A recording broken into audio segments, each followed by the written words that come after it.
Hi, my name is Amanda Borup, and I'm a policy analyst with the marijuana division at the OLCC. And I'm just going to do a quick rules overview. I'm sure by this point in time, most of you are aware of our administrative rules and that's where you go to find a lot of the information based on what you can do and can't do as a licensee. I just wanted to start really quickly with our mission statement. We revised it this year to include marijuana with the liquor regulatory aspect of the agency. And so just so everybody knows that this has been updated and it's available for the public to see that we have included it. I want to start with the state laws. So obviously Measure 91 passed in November of 2014. And since then, there's been quite a few bills that have gone through the legislature that have changed Measure 91. And so all of those things are combined, and they're in what's called ORS 475B. And we have a link to this on our website if you want to see what the comprehensive marijuana law in Oregon is. And then because of that, the OLCC has regulatory authority over the recreational program, so we're able to write administrative rules, and those are called Division 25. I think it's helpful to point out here that the Oregon Health Authority still has the regulatory authority over the medical program. And so anything that's related to the OMMP or the medical marijuana program still would be under the OHA's rules. And they also write the testing rules for both the medical and the recreational program. The Oregon Department of Revenue is collecting the taxes for recreational marijuana. And the Oregon Department of Agriculture, they'll be looking at the weights and measures for scales in marijuana facilities. And they also have the guide list for pesticides that could be used on marijuana plants. They also will be doing the certification of the kitchens who are making foods for human consumption or extracts or concentrates that are being used to make edibles. And then local jurisdictions still do have a lot of control, and so it's always important, aside from bringing in your land use compatibility statement, that you check with your local jurisdiction to see if there's any laws in your area that you need to be aware of in order to run a successful business. So this is the OLCC's website. And I'm sure, like I said, most of you have been here many times, but I just like to point out that the gray column that runs down the left-hand side has tabs on it. And so those tabs are how you can access information from inside the website. So if you have questions about licensing, you click on the licensing tab, and that would take you right to the licensing information. We have a tab for the worker permits, for packaging and labeling, for the cannabis tracking system. So that gray column that runs down that edge is really a quick way to be able to go and get the information you need from within the website. And then this is a copy of the Oregon Health Authority's website.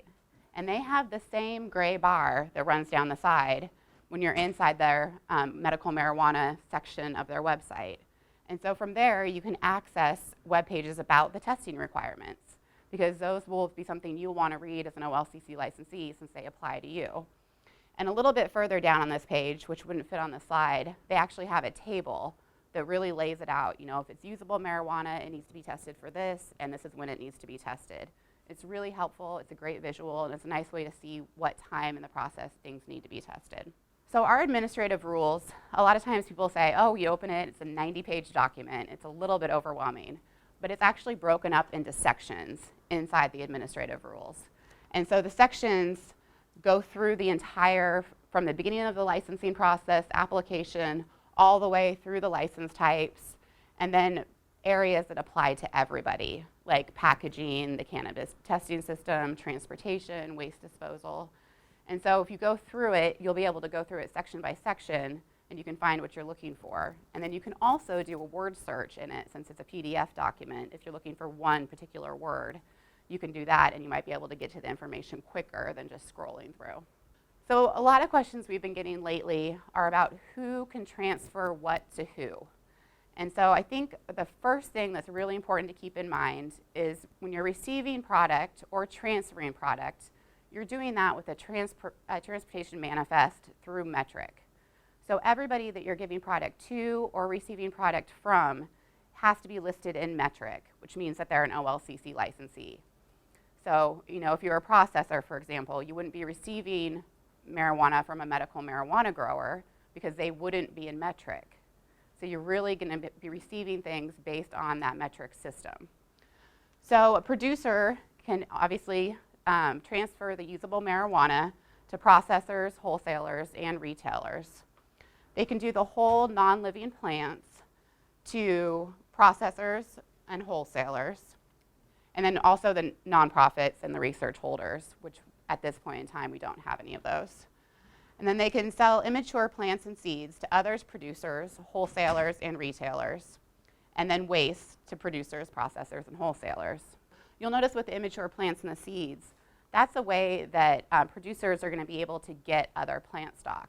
They'll be able to buy plant stock from one another within the system because their one-time transfer will be over and their 90 days will be up. They can receive product of plants and seeds from other producers, wholesalers, or research certificate holders, waste from the other license types, and they can also receive usable marijuana that a wholesaler has stored on their behalf. So part of our rules allows a wholesaler to be able to take product in from a producer, hold it, possibly have it tested from their wholesale area, and then they can transfer that back to the producer. One thing I want you to remember is if you want to change your canopy size or your canopy designation, you can do that at recertification.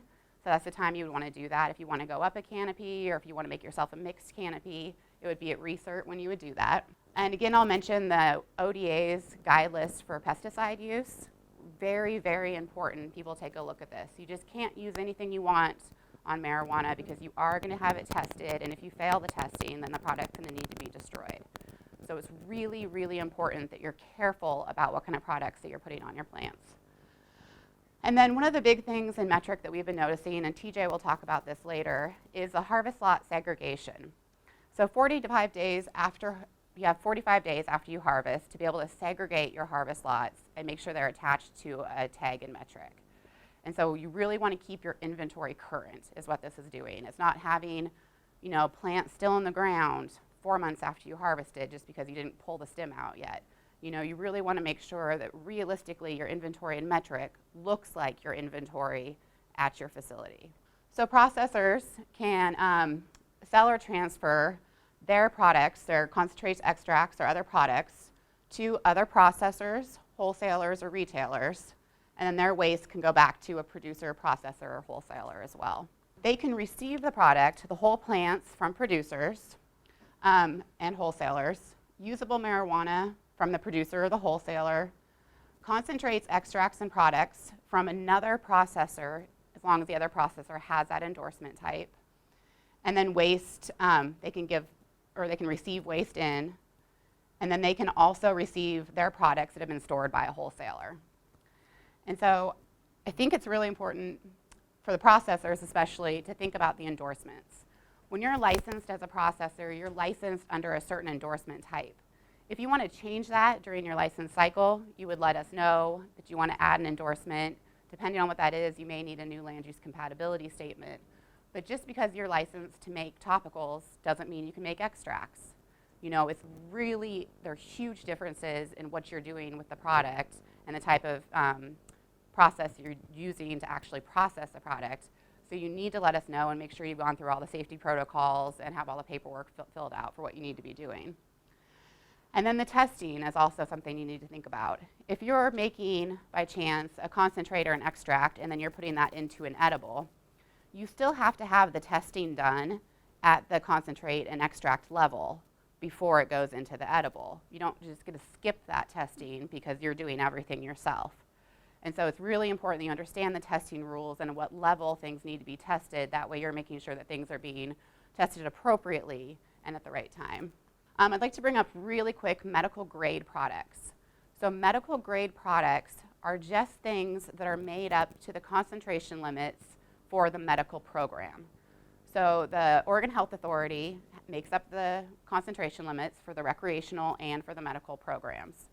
And so if you're making a recreational product, you would fall within those concentration limits. And if you want to make a medical grade product, it would be a higher concentration limit.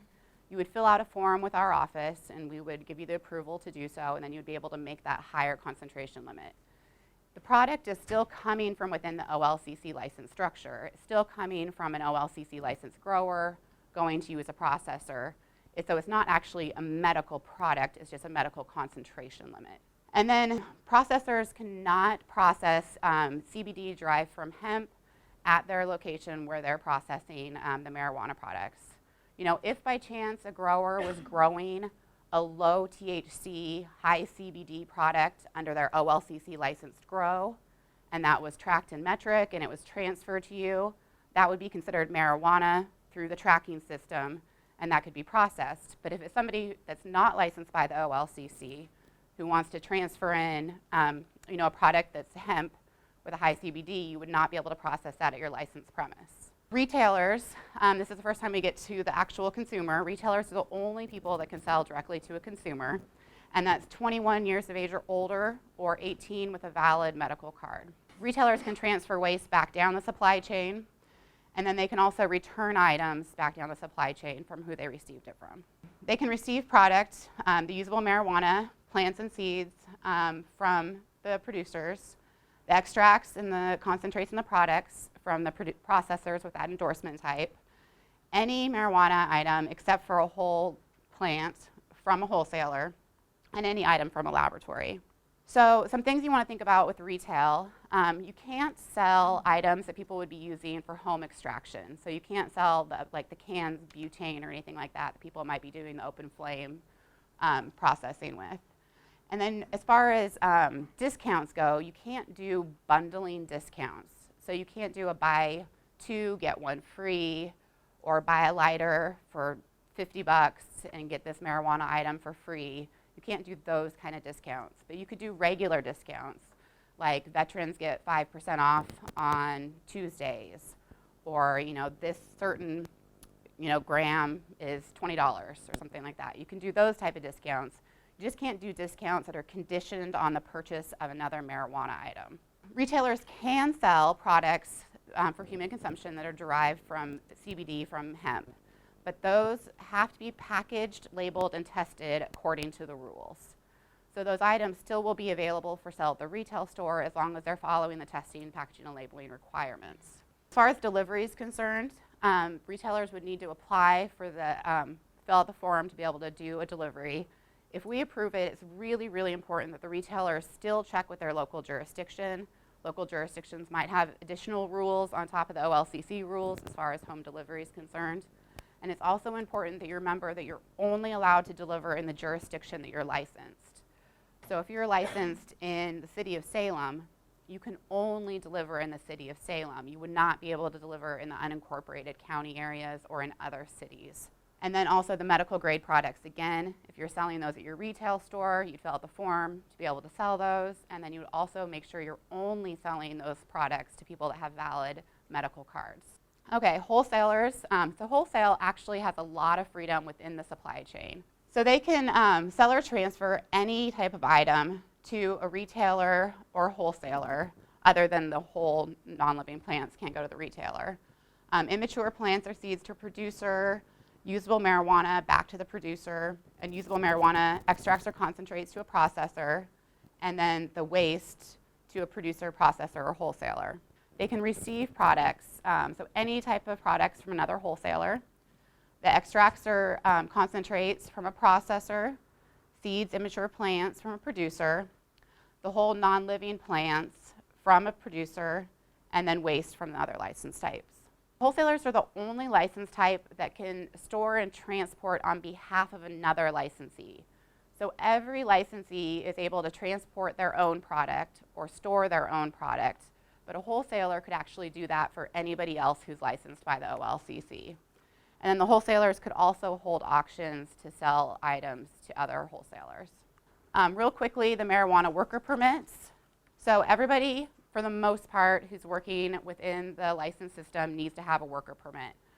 And there's a couple people that don't need them, but really, for the most part, everybody who's in the system is going to need them. If you have specific questions, we have that section on our website I talked about that really lays out exactly who would need it.